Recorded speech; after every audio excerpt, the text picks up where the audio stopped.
Behold, your king is coming to you, a righteous one and a helper, poor and riding on a donkey. This verse from Zechariah 9 is the Old Testament reading for the first week of Advent, which has now begun. It really does contain everything that Advent is all about. And in view of the hustle and bustle that we are now experiencing in the city centers, and which promises record Christmas sales once again, it is good to be reminded again and again of the actual meaning of this special time. The prophet Zechariah lived around 500 years before the birth of Christ and announced in times of turmoil the one whom God would send to save his people. He described him quite differently from the way we usually imagine kings.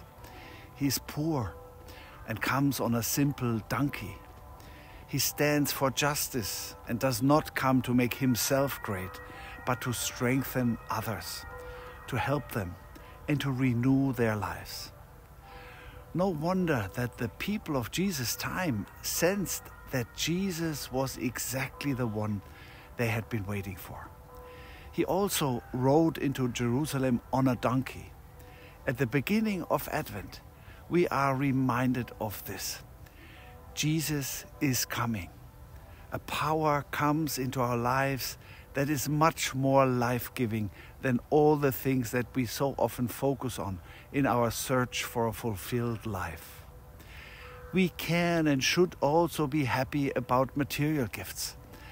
But the greatest gift is love. It makes everything new. That's why this is my tip. Just sit down in a church during Advent.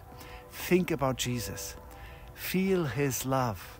Take it into your heart so that your heart may be filled by it and overflow to the other. Go blessed and guarded by God into this week.